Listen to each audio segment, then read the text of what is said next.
Hi മക്കളെ, വളരെയധികം സന്തോഷത്തിലാണ് നിങ്ങളൊക്കെ നിൽക്കുന്നത് കൃത്യമായിട്ട് അറിയാം. കാരണം നിങ്ങളുടെ റിസൾട്ടുകളൊക്കെ വന്നു. നിങ്ങൾ പ്രതീക്ഷിക്കാത്ത മാർക്ക് കൂടിയവരുണ്ടാവും, ചിലപ്പോൾ കുറച്ച് മാർക്കൊക്കെ കുറഞ്ഞ ആളുകളുണ്ടാവും. ഒരു പേടിയും പേടിക്കേണ്ട. നമുക്ക് ഇനി കാര്യങ്ങൾ നമുക്ക് മെയിനായിട്ട് SSLC റിസൾട്ട് യൂസ് ചെയ്യുന്നത് നമ്മുടെ +1 അഡ്മിഷൻ കിട്ടാൻ വേണ്ടിയിട്ടാണ്. നല്ല സ്കൂളുകളിലും കോളേജുകളിലൊക്കെ നമുക്ക് അഡ്മിഷൻ കിട്ടണമെങ്കിൽ എന്തൊക്കെ ചെയ്യണം എന്ന് കൃത്യമായിട്ട് പറയാൻ വേണ്ടി നാളെ വൈകിട്ട് കൃത്യം 7 മണിക്ക് നമ്മളൊരു ഫ്രീ വെബിനാർ വരുന്നുണ്ട്. താഴെ കാണുന്ന QR കോഡ് സ്കാൻ ചെയ്തുകൊണ്ട് നിങ്ങൾക്ക് ഫ്രീ വെബിനാറിൽ ജോയിൻ ചെയ്യാം. എല്ലാ ഫ്രണ്ട്സിനും അയച്ചു കൊടുക്കുക. മക്കളെ, ഞാനിതാ ഇവിടെ പറയാൻ പോകുന്ന വീഡിയോയിലേക്ക് പറയാൻ പോകുന്നത് നിങ്ങളുടെ SSLC പെർസെൻറ്റേജ് ആണ് പറയാൻ പോകുന്നത്. ഗ്രേഡ് ആണ് ഇപ്പം നിലവിൽ ഔട്ട് ചെയ്തത്. അതിന്റെ മാർക്ക് കൂടി ഔട്ട് ചെയ്യാനുണ്ട് എന്നാണ് അറിയാൻ സാധിച്ചത്. സോ മാർക്ക് ഔട്ട് ചെയ്തിട്ട് മാർക്ക് വെച്ചിട്ട് എങ്ങനെ പെർസെൻറ്റേജ് കാണാൻ നോക്കാം. അതിന് മുമ്പ് ഗ്രേഡ് പോയിന്റ് വെച്ചുകൊണ്ടാണ് നമ്മളിപ്പോൾ ഇവിടെ റിസൾട്ട് കൗണ്ട് ചെയ്യാൻ പോകുന്നത്. പ്രിയപ്പെട്ട മക്കളെ, ആദ്യം തന്നെ ഫുൾ A+ കിട്ടിയ ഒരു കുട്ടിയുടെ റിസൾട്ട് എങ്ങനെയാണ് കൗണ്ട് ചെയ്യുന്നത് ഞാൻ കൃത്യമായിട്ട് കാണിച്ചു തരാം. അപ്പോൾ നമ്മളിവിടെ ചെയ്യുന്നത്, ഇവിടെ ഗ്രേഡ് സിസ്റ്റത്തിൽ ചെയ്യുന്നത് രണ്ട് എക്സാമ്പിൾ വെച്ച് കാണിച്ചു തരാം. ഇത്രേ ഉള്ളൂ. A+ കിട്ടിയ കുട്ടിക്ക് 9 ഗ്രേഡ് പോയിന്റ് ആണുള്ളത്. A ഗ്രേഡ് ആണെങ്കിൽ 8, B+ ആണെങ്കിൽ 7, B ആണെങ്കിൽ 6. ഈ രീതിയിൽ അങ്ങ് പോകും. ഓക്കെ, ഇതാണ് ഗ്രേഡ് പോയിന്റ് ആയിട്ട് നമ്മൾ കൺസിഡർ ചെയ്യുന്നത്. അപ്പോൾ ഇത് വെച്ചുകൊണ്ട് എങ്ങനെയാണ് ഒരു കുട്ടിക്ക് മാർക്ക് കിട്ടുന്നത് നോക്കാം. അപ്പോൾ ഫുൾ A+ കിട്ടിയ കുട്ടിയുടെ ഒരു മാർക്ക് എന്ന് പറഞ്ഞത്, ഫുൾ A+ കിട്ടിയ കുട്ടിയാണെങ്കിൽ ആ കുട്ടിക്ക് A+ന് 9 മാർക്കാണ്. ഓക്കെ, അപ്പോൾ 10 9 ഉണ്ട്. 10 9 10 × 9 90 ആണ് ഇതിൻ്റെ grade point. Total grade point എത്രയാണ്? 90 ആണ്. അപ്പോൾ ഈ 90 വെച്ചുകൊണ്ട് എങ്ങനെയാണ് നമ്മൾ പെർസെൻറ്റേജ് നോക്കുക എന്ന് വെച്ചാൽ grade point divided by 90. Okay, grade point പറഞ്ഞാൽ 90 ആണ് കിട്ടിയത്. 90 മാത്സ് പഠിപ്പിക്കുകയല്ല കേട്ടോ, ഇൻറ്റു 100. അത് ആ കുട്ടിക്ക് 100% എന്ന രീതിയിലാണ് ഗ്രേഡ് പോയിന്റ് വെച്ചിട്ട് നമുക്ക് പറയാൻ പറ്റുക. പക്ഷേ മാർക്ക് വരുന്ന സമയത്ത് ആ കുട്ടിക്ക് കിട്ടുന്ന പെർസെൻറ്റേജ് എന്ന് പറഞ്ഞാൽ 90ൻ്റെയും 100ൻ്റെയും ഇടയിലായിരിക്കും.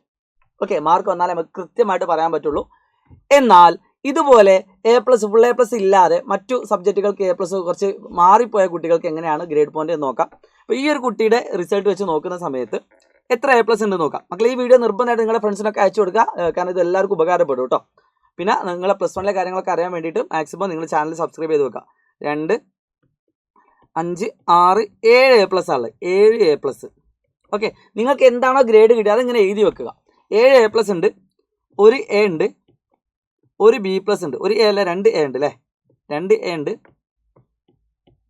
ഒരു B+ ഉണ്ട്. അപ്പം നിങ്ങൾക്ക് എന്താണോ കിട്ടിയത് അതിങ്ങനെ എഴുതിയെടുക്കുക. A+ന് 9 ആണ് ഗ്രേഡ് പോയിന്റ്. A+ന് 9 ആണ് ഗ്രേഡ് പോയിന്റ്. സോ 7 × 9 7 × 9 7 × 9 പറഞ്ഞാൽ 56. Aക്ക് 8 ആണ്. Aക്ക് 8 ആണ്. സോ 8 × 2 8 × 2 16. B+ന് എത്രയാണ് ഗ്രേഡ്? B+ന് 7 ആണ് പോയിന്റ്. സോ 1 × 7. ഇതുപോലെ നിങ്ങൾക്ക് കിട്ടിയത് കൃത്യമായിട്ട് നിങ്ങൾ എന്താക്കുക, താഴോട്ട് എഴുതിയെടുക്കുക. എന്നിട്ട് ഇതെല്ലാം കൂടി കൂട്ടുക. 6 6 12 12 19 9 1 ശിഷ്ടം 5 1 6 6 1 7. അത് 79 ആണ് ഗ്രേഡ് പോയിന്റ്. ഓക്കെ, അപ്പോൾ ഈ കുട്ടിക്ക് കിട്ടിയ പെർസെൻറ്റേജ് എന്ന് പറഞ്ഞാൽ 79 ഡിവൈഡഡ് ബൈ 90 × 100. അങ്ങനെ 0 കെട്ടാം. അതായത് 790 ഡിവൈഡഡ് ബൈ 9. ഇത് എത്രയാണോ കിട്ടുന്നത് അതാണ് ആ കുട്ടിയുടെ ഏകദേശം പെർസെൻറ്റേജ് എന്ന് പറയുന്നത് കേട്ടോ.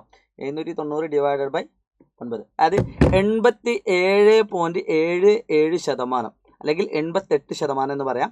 അപ്പോൾ ഇതുപോലെ നിങ്ങൾക്ക് പേഴ്സണലി കാൽക്കുലേറ്റ് ചെയ്യുക. എത്ര കിട്ടിയാൽ നിങ്ങൾ കമൻറ്റ് ചെയ്യുക. സെലക്ട് ക്ലാസ്സുകളൊക്കെ എങ്ങനെ ഉപകാരപ്പെട്ടു നിങ്ങൾ കമൻറ്റ് ചെയ്യുക. സോ കൂടുതൽ ഉപകാരപ്പെടുന്ന വീഡിയോകളായിട്ട് വീണ്ടും കാണാം. It's me Shahid Ramzan. നിങ്ങളോടൊപ്പം ഞങ്ങളുണ്ടാവും. ബൈ.